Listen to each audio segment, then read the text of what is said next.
The situation has gotten unstable.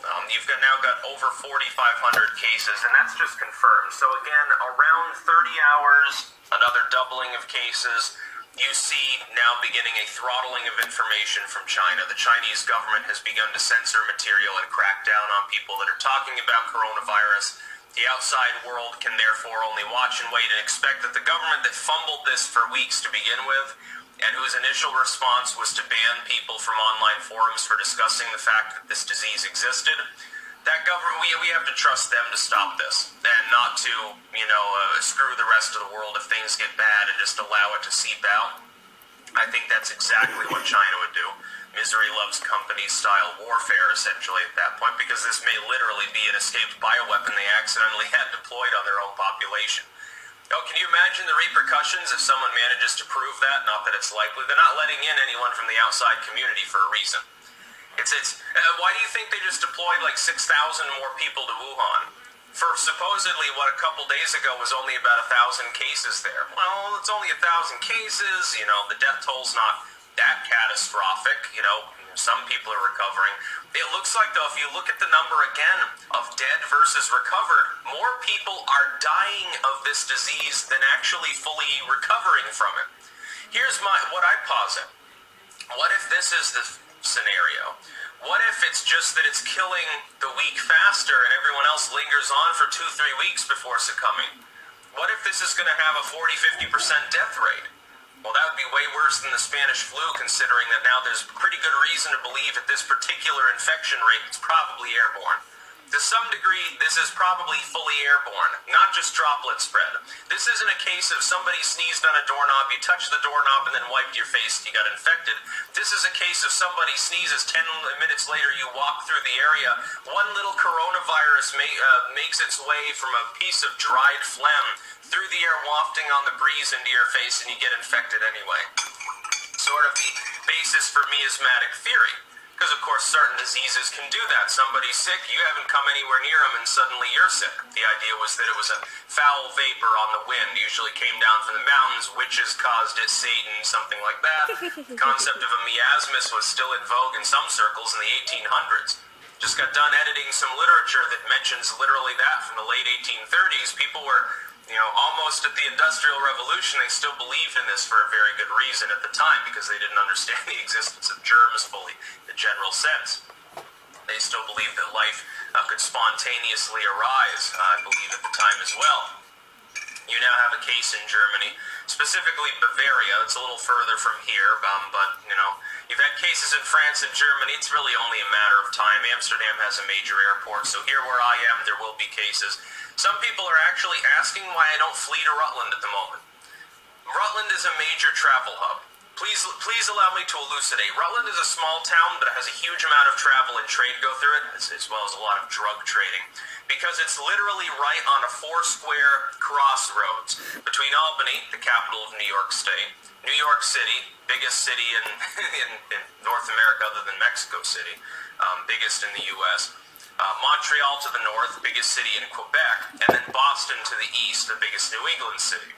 We're right at about an equal distance from these 4 places, and trucks and tourists and everyone go through.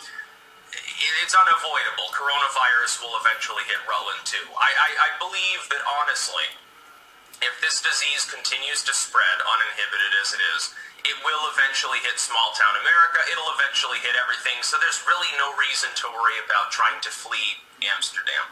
It won't solve anything. All it does is delay the inevitable. Hunker in the bunker doesn't work when you're talking about this kind of disease. No, the preparation you do for this kind of disease I've already done. You invest in silver, have some Bitcoin in case of economic downturn. I don't think this is going to be a world-ending scenario, but I think that a lot of people are going to die. Mainly because communism sucks and it can't respond to things quickly because of its top-down, ultimate, stone-faced hierarchical approach. All the deliberate extreme brutalism of Mussolini is in play in China today, only without the finesse. Oh yeah, you've also got cases in Sri Lanka and Cambodia, but that got knocked out of the news cycle by Germany. You get over 4,500 cases. Yesterday it was under 3,000, and we were saying, oh, we're waiting for this mark. You've had, in a month, keep this in mind, SARS infected 8,000 people. So far, the death rate, ironically, is similar. It took months and months and months to do this. In 1 month, this disease is already halfway there to that total. This is going to infect more people than SARS. It will probably kill more people than SARS. Is there any reason to believe that the Chinese state media, if it knew this was going to be 20-30% lethal, would even tell people that? No, because then its bungling would be even more stark. It would get even more flack for it. The world community at this time should shut the borders to China. Yes, the rest of the world entirely. Mongolia's already done it. No one's calling them bigoted. Why don't we shut travel off from China and pressure all the other countries in the area to do the same? It should be done. It has nothing to do with my bigotry, oh, you just hate Chinese people. No. It has to do with the fact that we hate the idea of people getting sick for no reason. The Chinese, they're capable of staffing the border. Other countries locally are capable of doing so. We can throttle the number of new cases, and at the very least, for the most part, we can take care of that. We can insist on greater screening. Trade can continue. All you have to do is make sure you quarantine the goods, quarantine the ships, and disinfect things. It costs a little bit more, but it's possible. It is possible to deal with the situation. We have the technology. We're just not willing to use it because we got so many nuts in the Western world saying open borders for all. By the way, let's eliminate what little border protection the Western world already has. That seems like a good idea. Disease has been on the forefront of why it's a bad idea. Super tuberculosis is a big problem now in North America. There are millions of Americans now have tuberculosis. The only saving grace is that because most people get enough food and enough sleep and aren't living out in the cold, working 12-hour shifts 6 hours a day, most people don't show symptoms. Huzzah, but they're still sick. You're one depression away from 1 million extra Americans dying just because of that. Now what about this? Again, if you look at the deaths versus recovered, supposedly this is only going to kill 2-3% of the people that get it. And yet a quarter of the people are getting serious and critical condition affects them. They're getting viral pneumonia. Without medical care, a larger proportion of them would die. Let's point that out. They would literally asphyxiate. They'd fucking choke to death. They've got fucking pneumonia. You have to treat that sort of shit. Viral pneumonia. Under any other circumstances, if this disease had broken out in a country that was more forthcoming with its people and with the world community, it wouldn't be as big a problem. People probably could have tackled it quicker. By the way, let me ask you a rhetorical question here. It's rhetorical because there's no good answer. Which is worse? Your population begins to panic because it has info on what's going on, or your population remains ignorant and can't make informed choices related to health? Because this is the tightrope that China's been walking. They've chosen the former. They've chosen to crack down on information and make sure nobody knows anything. We're getting footage out of China of the police basically dragging anyone with the sniffles into hospitals. The other problem is that because you've got overcrowding in the hospitals now in several provinces in China, it's not just Hubei anymore. That's where most of the cases are. It's starting to spread elsewhere. You've got native infections in other parts of China now because it spread so long before they got a handle on it. And keep in mind, this is just confirmed cases. That's the tip of the iceberg. There are probably at least 10 times as many cases in China. There's probably already 40,000 people infected. That's a conservative estimate. Some people are saying 100,000. I don't believe it, but I'll up it by an order of magnitude. I'll be a conservative here for what that's worth, and just assume it's 40,000 affected currently. That there are 1,000 corpses out there as well that, they buried them before they could test them for coronavirus. Wonderful times, by the way, supposedly. Do you think, honestly, that the Chinese government has a handle on this situation? Do I trust the Chinese government? No, they lie constantly. The Chinese government's the least trustworthy in the fucking world. You can trust North Korea's dictatorship before you can trust Xi. She comes out, oh yeah, there's probably a lot more cases here. We're real sorry about that. Oh, you know what we're going to do? We're going to take people that we just suspect might have coronavirus. They have flu-like symptoms, but we're going to assume it's that instead of the flu. We're going to put them in with people that do have coronavirus. By the way, when this is also coinciding with flu outbreak, what happens if you get both? Flu tends to be a respiratory disease. Can you say, fucking double trouble? What are you supposed to do if you get a bad flu and coronavirus at the same time? It's going to riddle your body. It's going to, rack you with disease. You will probably die. On their own, okay, supposedly 4% death rate and only like 0.5% death rate. But together, there's your dream team right there. Some people are claiming, and I don't have any links to proper research to back this up, some people are claiming that it has a significant effect upon your immune system. That is, coronavirus acts as an immunosuppressant for people that are sick, which would contribute to a higher death rate as well and explain the viral pneumonia tendencies, I suppose. It would allow people to be infected with other topical diseases while sick with coronavirus or recovering or thereafter, and potentially have catastrophic effects. There's the survivors would be weaker. In some cases, disease clears the field, and the next generation is healthier. And this one, I suppose the insinuation is if you've caught coronavirus, you're looking for years of actual recovery. This is a case with Ebola, too. People who have survived Ebola, because of the fact that it racks their body so heavily with disease, when you're bleeding from your pores, it tends to cause lasting vascular damage, too. People are having problems. The flu, doubles up. Instead of, you got a cold, 2 days later you felt fine. It's like you got a cold and you got pneumonia for 2 weeks because you had Ebola, several years ago. This could be the big pandemic that I've been warning about. Not that you're going to know about it until it starts spreading outside of China, because China will simply lock the info down. Don't rock the boat. Be stoic. Don't cause a panic. It's funny because a lot of the people that were telling me it was no big deal 3 days ago, all of a sudden, how big a difference less than half a week makes? A lot of these people aren't talking about that the same way anymore now, are they?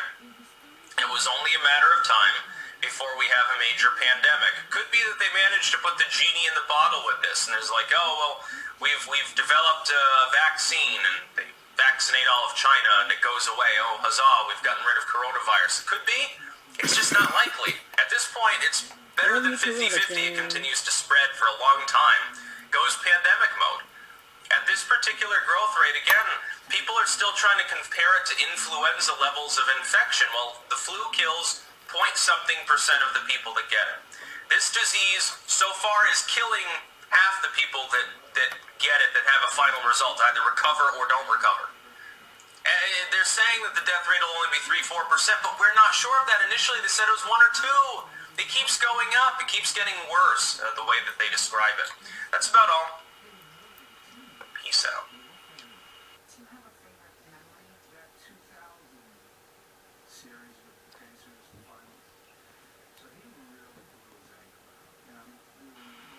All right, everyone, keep Vermont weird taking on a new meaning here. Vermont issues 157, Vermont to consider emojis on license plates. Now, I thought this was handled at the federal level, the system for licensing vehicles and stuff, and I'm not sure that smiley face or frowny face are in the federal database for license plates. I think that might be a problem. Ultimately, I want to say this. This is sort of the touristy brand side of Vermont. It's sort of like the Ben and Jerry's and weed side of things. We like a lot of tourism because, the government has decided it doesn't want any domestic industry, so we have to have handouts from other people who are rich coming to our state to gawk at trees or ski down slopes or something. But it's harmless. And for that reason, I would say I support this move in essence because it gets attention. It doesn't cost anything to just talk about putting emojis on license plates. Here's the hustle. Here's the Vermont hustle. It doesn't cost anything to talk about it. You get free, news time. National media, maybe even international media picks it up. And then more people say, wow, Vermont sounds like a far-out place. I'm going to go there on vacation. So you make a little bit of extra dosh. That's basically what it boils down to. Some people think that it's the family-friendly side of Vermont, but it's really just the economic side of Vermont that kicks in with those things. It's like the bright colors of Burlington, the cute modern art, a little bit in Rutland as well. They've done like murals and repainting buildings. By the way, the beautification of Rutland City did work. It did. I wish they would have extended this to some of the sidewalks and curbs in the city. It's like something I thought about. Like, in like Powerball or Megabucks or something, one of the lotteries gets up into the hundreds of millions. I thought to myself, if I ever won that, the first thing that I would do after paying the taxes and stuff is I would talk to the city and say, ballpark estimate, how much would it be to replace all the sidewalks and curbs in the downtown and get something better going? Like, how much to make it brickwork instead so you could peel it up, repave it each year because of frost heaves and shit? Wouldn't that be easier long-term than having these slabs that crack after 2 years and then slowly deform over time and can't even be relaid? Probably. So I would definitely commission a study on something like that. That way, when I'm old, see, it pays off. Here's the idea. Then when I'm old and I'm hobbling down the street in center Rutland, I won't fall and break my hip and have to wage a legal battle against the city for 2 years. So it pays off. See, the investment of millions of dollars is actually worth it.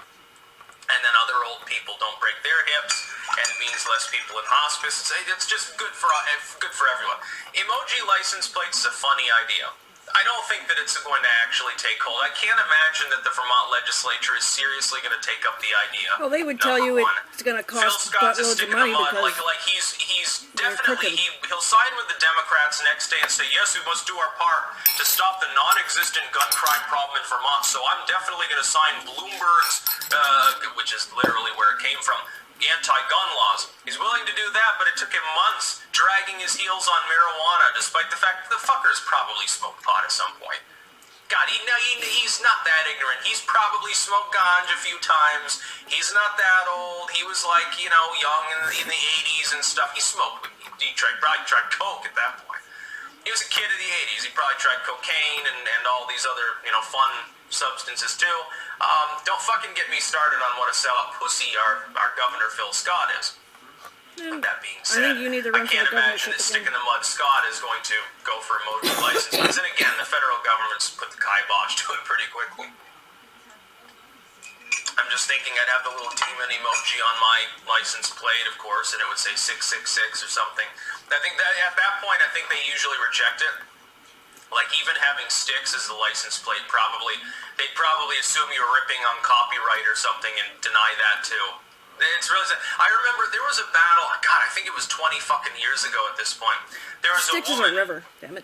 in Rutland, no less, I believe, or the Rutland area, who was of Irish extraction, actually. Her family was Irish. And she wanted a license plate that said Irish. And they said that it was a racial slur and wouldn't grant it to her. And I think 2 years later or something, I think finally she prevailed on them. She finally got it issued because she's like, look, I'm Irish American. And of course, I don't believe in hyphenated Americans, but common use term here. I'm celebrating my heritage. I'm not dumping on anyone. But has nothing to do with nationality. I mean, I'm an American. It's just, this is my heritage. I think they finally granted. In fact, I think I was idling behind her at one point in traffic. I'm going to assume the same person still has that. After you have to fight in court for such a thing, usually you're going to hold on to it. I think that was several years ago as well. So Vermont could be a little bit on the odds bodkin side. I've always thought it'd be funny to have like a hearse. And just a regular hearse. I like the 80s and 90s style. I don't like the modern style hearses. Yeah. I like the old chic-looking ones. Old Very 80s angular. beautiful. Very, very coffin-shaped. And then have like a big, pentagram on the hood and a license plate like Stick 666 or something. It's just a vanity vehicle. Go and get the groceries, have a literal coffin in back, slide it out, put the groceries in the coffin very visibly for everyone. The problem is I hate parallel parking, and parking a hearse that way, you need at least 2 spots. I'd rather get a smart car, like, those little cup cars that they have here in Europe? They're like, you can literally ride them in the bike lane, and they're barely a 1-seater. It's like it's not even as big as a smart car, really. Get one of those for local driving. Call it the cup. Have the pentagram on that. That's my hot rod. But I've got a bigger engine in it. Yeah, dude. I've got 50 miles range on this baby. So You're talking about a V8. I know this video's gone off the rails, but it's a Put a weird V8 video. in a hearse. Sometimes, I can't complain about this. It's going to attract tourism to the state. Some of the techie crowd, like the Gen Z kids, will be like, Put a Hemi in it. And they'll be like, oh, emoji license plates, let's go to Vermont. Maybe they should try to actually take it seriously and try to get it seriously passed. Maybe some of those goofy Californians, our state's already far blue and progressive and all that shit, so it doesn't really matter. Maybe some goofy, rich Californians will have their 10th homes in the state, and other than destroying the tree lines on some of our hills, it'll be good tax revenue. Good times had by all. That's about all. Peace out. Oh, listen to that on the news. The virus is not spreading widely.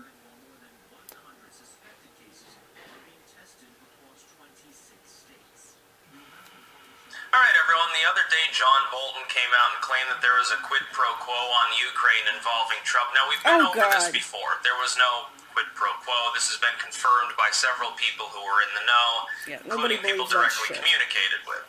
But Bolton, they He's really a want Bolton to warmongering son of a testify, and bitch. I know why Mitt Romney, especially as the never Trump, liberal that he is, I know why he would want Bolton to testify, which is that he's convinced that if he can bring down Trump's legacy, he benefits from that.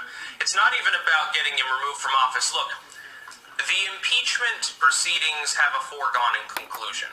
Trump will be acquitted.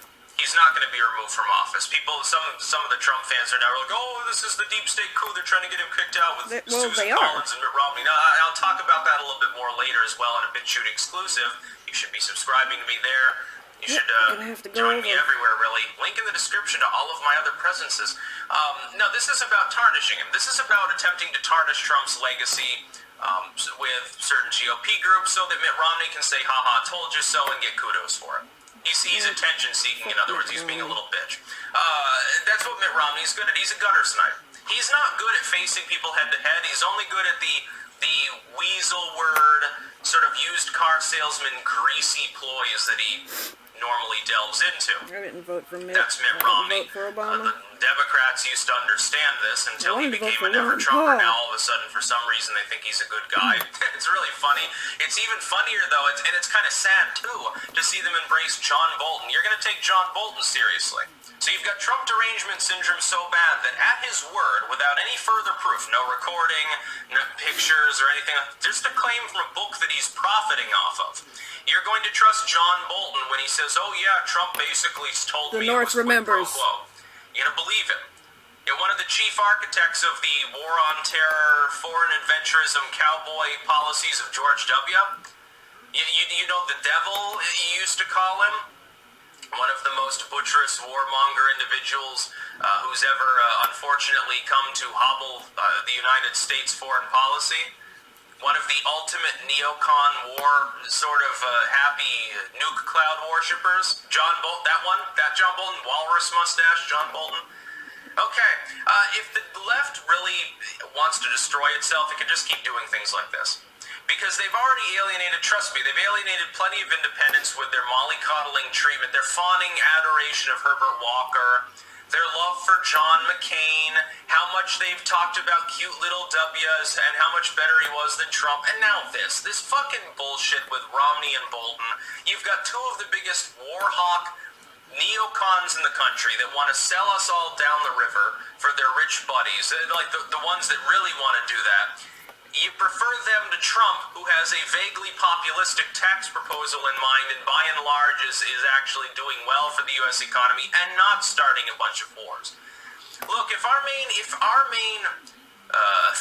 the main sort of discussion we were having as a culture or about war or no war, or adventurism or no adventurism right now, Trump would be sitting pretty approval-wise, because as long as people fixate on that, it'd be kind of hard to cast the evil eye at him and say that you prefer John Bolton now, wouldn't it? John Bolton's an asshole. There's a reason he's not in that position anymore, why he was kicked to the curb. He was basically, the reason why Trump, I think, had him aboard in the first place was to frighten the North Koreans, and then when it didn't work long term, he just cut him loose. And now John Bolton's salty. He got fired from his position and disgraced because he's an ineffectual turd, and now he's decided to make millions of dollars selling a book in which, again, it would be wonderful. Dude, the fucking toilet attendant in the White House can get fired, write a quick book, plop it on Amazon, and get Amazon bestseller status. Oh, what I know about Donald Trump. Yes. I can't name my sources. Amazon? Because, of course, there are none, because you're telling lies. An unnamed source, I won't name who it is. An anonymous official I overheard in the bathroom said that he thought that Trump was demented. Oh, well, Trump is demented, say the people with Trump derangement syndrome. Well, no, this is a claim by a toilet attendant who is claiming that another person said this, but they don't know that necessarily who it was, and even if they were, you're assuming that the whole tale is true and hasn't been totally manufactured from the ground up to sell books. Do I trust John Bolton and his word? Hell no. Absolutely fucking not. Because I'm smarter than saying, oh, I'm gonna look at Trump and say, well, I may not like everything Trump has done, and therefore if somebody claims something about him, it must be true, and I have to assume that that other person is heroic or good or something. No, John McCain is not a good person. John McCain was a desperate war pig. Herbert Walker was not a good person. He was a failed one-termer who puked on the Japanese prime minister, fucking failed warmonger. He was so dumb he couldn't even win his war. Not even in the quick sense, let alone occupying anything, bringing stability. Goes in, smashes all the toys, and then leaves like a fucking little bitch. John Bolton, ineffectual turd, war pig. Mitt Romney, war pig, neocon hustler. Fucking soft shoe hustler, used car salesman on steroids. Literally how he made his career. It's very funny to see as well a bunch of people on the left who ramble about how evil the rich are and how Trump is evil because he's got businesses or something. So like Mitt Romney didn't even build anything of value. Donald Trump, you can consider him scummy or piggish or whatever you want. At the very least, at the end of the day, he built skyscrapers. He built office buildings and apartments and golf courses and things. He made something new. Mitt Romney never did that. He would come in with Bain Capital Associates, they'd gobble up a failing business, slap a coat of paint on it, rebrand it, hire new management, and flip it a few years later and get an order of magnitude more money. For really accomplishing absolutely nothing. Oh, but he saved foundering brands. No, he replaced people in management, cutting a lot of people in their jobs at the time as well, including if they were effectual, and then simply transformed them and rebranded them. The fact that he had enough money to use ads to do that is the only reason he succeeded. Mitt Romney and John Bolton and all these other people are basically the scum of the earth. And I'll be dead before I trust them at their word on anything they say. Even if they say it about somebody else, like, I mean, I passively support Trump, and I keep that in mind. There is a personal bias there. But let's say that John Bolton came out and wrote something about Obama. Oh, yeah, I think that Obama was a syphilitic freak or something because I heard it from somebody else. That doesn't make it true. You're trying to sell books, dude. Yeah, and conservatives do that all the time as well. I'm going to read Ann Coulter's fucking next one. Next time Ben Shapiro writes something about his own subjective opinions. Bullshit. That's about all. Peace out.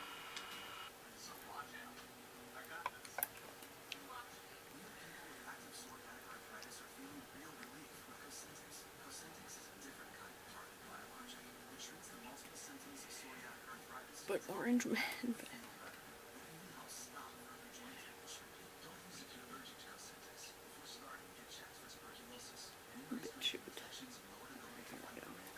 I got a bunch of bit shoots to catch up on because my internet sucks.